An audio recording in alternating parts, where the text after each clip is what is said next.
nagalayag kami. Grabe, pagkalaking pating, gabay-abay sa amin. Hello everyone! Ngayong araw, naisipan ko po na mag-interview kay Papa dahil nga siya ay 47 years na nangingisda. Handa ka na ba pa? Handa na. Pa, ano yung pinaka hindi mo makakalimutan sa laot? Nagtaob ako. Ako lang mag-isa sa laot. Tumaob ka? Tumaob. Tumaob ka? Tumaob. Ilang taon ganun pa? Nang tumaob yung bangka? Pwede, tiniti pa yun. Dahil sa lakas ng... Lakas ng hangin. Kasi doon sa amin, layag lang.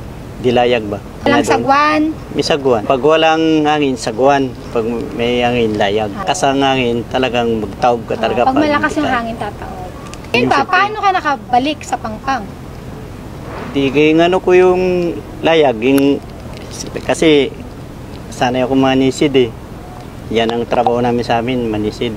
Araw-gabi yan, magsisid kami, magpamana. Pana. Tapos ko ako yung silalim, yung layag. Tapos tinanggalan ko ng katig, tapos pinaliktad ko mag-isa. Matagal pa mga siguro ako, 2 oras, 3 bago nakabalik. Sabi ng kuya ko, saan ka nagpunta? Sabi ko, nagtaob ako eh. Sabi niya, dapat. Nagsinyas ako. Paano ka nalang makikita dun pa sa dagat? Siyempre magtayo ka sa may ng likod ng bangka. Magano ka nang magkaway kayo sa kanila. Malayo ako sa kanila. Malon pa. Delikado talaga. Kaya ginagawa ko na lang paraan. Yung binunot ko yung silalim, yung layag. Tapos tinanggalan ko ang katig. Yung baliktad ko ang bangka. Yung iba kasi di ba pag tumataob yung iba hindi talaga nakikita. Pag makina kasi, pag makina, ganun talaga, hindi yan magandar na. Kasi nga guys, sa experience namin, marami kaming kakilala na nawala sa laot, tapos hindi na nakabalik. Nakabalik, syempre walang nakakita, pero thank you Lord, ligtas si Papa, nagkaroon siya ng magandang anak. Yeah, yeah. Okay pa, after pa sa, sa Maningning, sa isla... Maningning Island, Maningning Island. Dalawa kami kaibigan ko, si Roger. Basnig muna kami yung basnig. Ano yung basnig? Yung basnigan. Ano po yan? Yung may boom sa tapos may lambat. Yung may ilaw sa gabi. Tapos pa? Yung kapitan namin noon, si Chwerning, ulo ni Balong. 1983 kami yun na gano'n doon. Yung kaibigan ko, yun umuwi.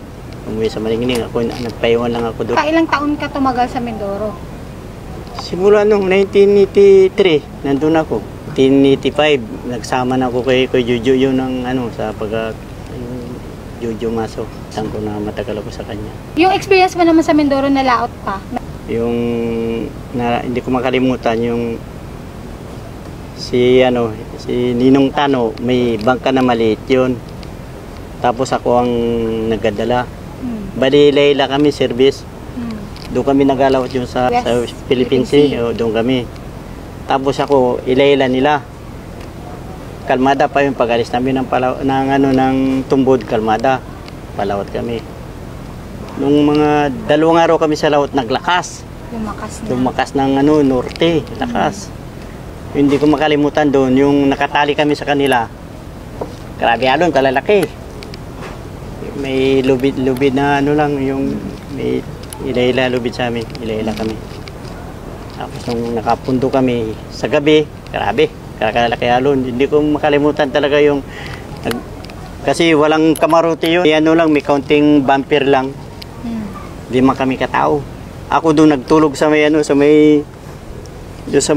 bumper. Ito, hindi mabasa, ito basa. Tapos hindi pa kayo makasahing. Walang kain-kain. Nakain kami yung pagkain doon lang sa lubid, ginapadaan. Ginapadaan lang sa lubid doon. Ibig sabihin doon ang nagaluto sa malaking bangka. 2 araw kami nakapundo. Yung pang 3 araw nagkalma na. Uwi na kami ng Palawan. Bago na nakabalik ng Palawan.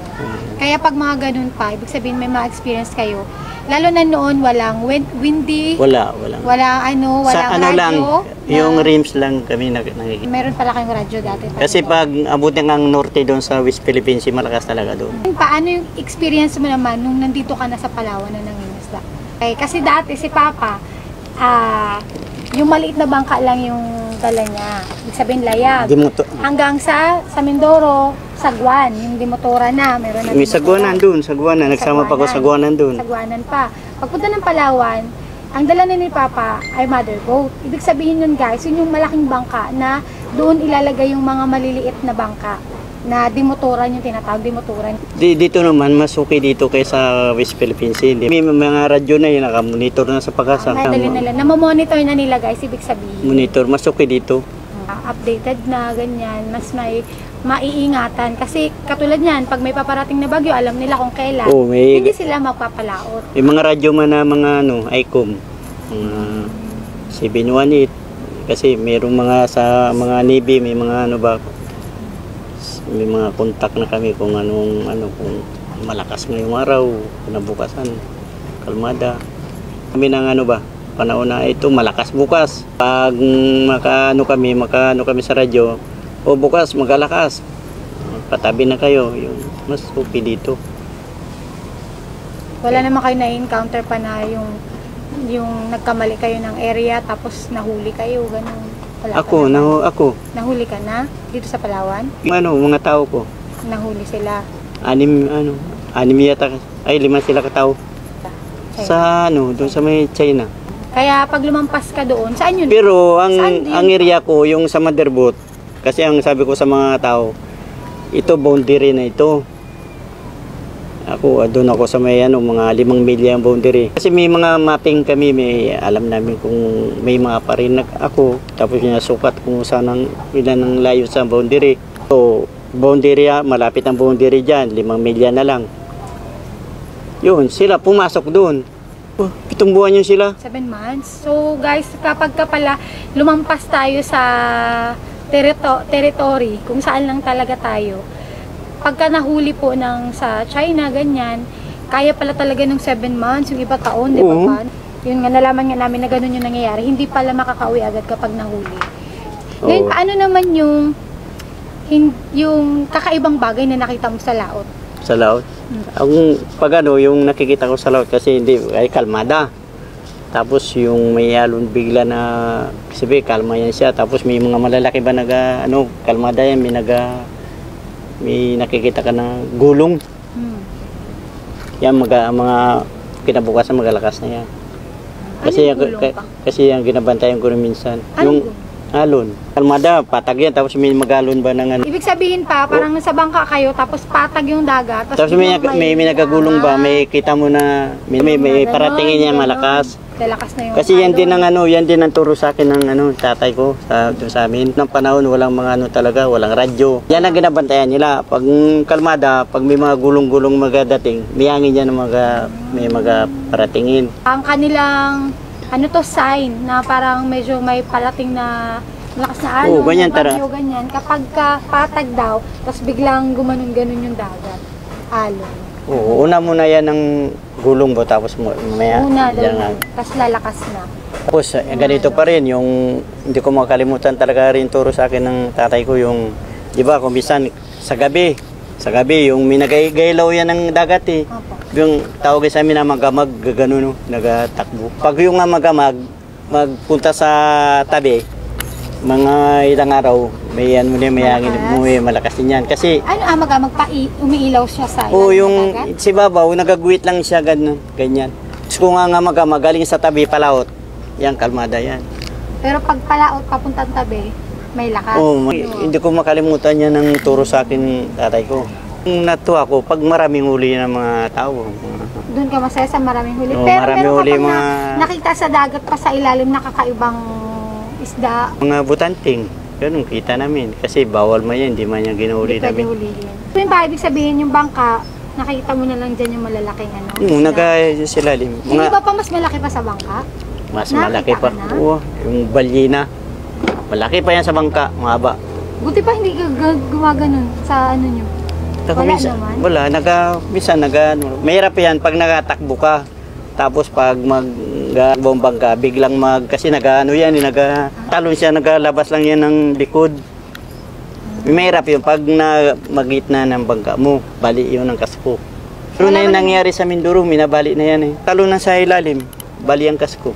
Mindoreña, taga San Roque din yun, Basnigan yun.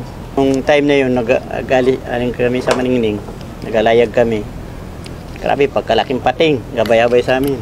Nagpapasalamat ako kay Lord na hanggang ngayon iniingatan niya pa rin ako. Buhay ka, malakas ka, hindi ka nawala. Yung talaga yun guys, yung laging panalangin ng mga pamilya ng mangingisda na makakauwi sila ng ligtas.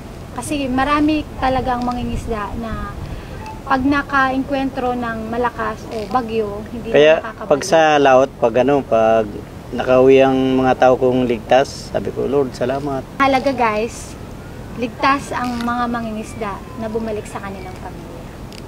Thank you, Lord. Pa, bilang ikaw ay 47 years na nasa laot, syempre pa parang sa simula maliit kami, mas marami pa yung araw na nasa laot ka. Halimbawa kasi dati guys, si Papa, aalis siya for 3 months, 3 buwan sila sa laot, tapos 7, minsan inaabot pa, muntik na mag-1 taon. Ngayon, mangingisda, uuwi sa mga tahanan nila, nagtatagalan ng 2 weeks guys. 1 linggo, 2 linggo, tapos babalik na ulit sila sa laot. Kaya kung tutuusin, mas matagal pa talaga yung buhay nila na nandoon sila sa dagat kaysa nandito kasama yung pamilya nila. Paano na yung gusto mong gawin ngayon? Magano pa rin, maglawat pa rin. Gusto niya pa rin Kaya nga. Lalaot ka. Bakit pa? Siyempre, para sa pamilya, para sa pangailangan din ng Para sa pamilya natin, tayo. Kasama pala ako doon. Siyempre, maglalawat pa rin ako. Wala nga hindi ako maglawat. Maglaot pa rin yung gusto mo. Sabi kasi ni Papa kanina, iba yung lakas nila pag nasa laot sila kasi doon talaga sila nasanay. Doon yung kanilang bahay. Yun talaga yung kanilang tahanan, ang dagat. Kaya pa naman Kaya mga 60 siguro, kaya pa rin maglawat. Hanggang 60. Tapos parang after nun, mag-ano ka na mag-farm. Pangarap kasi Amen. ni Papa. Pangarap kasi Amen. ni Papa. Amen. Amen. Pangarap ni Papa yun guys. Pagka hindi na siya sa laot, gusto niya na lang magtanim. Tanim ng saging. Tanim ng saging, ng kamote. Kamuti. Ng mga gulay, talbos. Gusto niya na lang Kasi- yun. Gusto niya na lang ng farm. Wow. Kamuti kaya, hindi nga kay namin dati. Kamuti. Kurot. Oh. So dinadala nila sa laot, mga ganun, kamote. Kamuti, mga ganun, kapadala pagkain ng nila. kamuti. Kaya ngayon na sabi niya, Saging after saba. 60, yan, hindi na siya, kung kaya na hindi na siya lalaot, tapos magtatanim na lang siya. Yun ang kanyang pangarap. Mag-alaga siya ng manok. Alaga naman. Pero yung manok, hindi pang sabong guys. Mag-aalaga ng bibi, Ng baby. ng apo. Ah. Ng apo, may apo ka na, 2. Dapat 3. Kay Kim. Syempre magkakaupo ka rin sa akin, huwag kang kabahan. Kailan pa? Hindi na ako kinakabahan eh. Kailan? Basta pa, nananampalataya ako sa Panginoon. So, ayun, ikaw ini-interview ko dito pa. Hindi ka tanong na. Ay, nagtatanong. I love ko to si Papa. Kaya yun guys, matagal ko na itong gustong gawin, ma-interview. Kasi meron akong ginawang letter or mensahe para sa mga anak ng mga mangingisda. Kaya sabi ko, balang araw si Papa, gusto ko siyang ma-interview. Kung ano yung mga experiences niya bilang mangingisda. Kaya ngayon, narinig ko na pa, masaya na ako. Yun. Kaya maraming salamat guys sa pakikinig sa aking Papa. Mag-hi ka sa kanila pa. Ay. Hi everyone. Thank you guys. Salamat sinamahan niyo ako sa aking interview with Papa Song.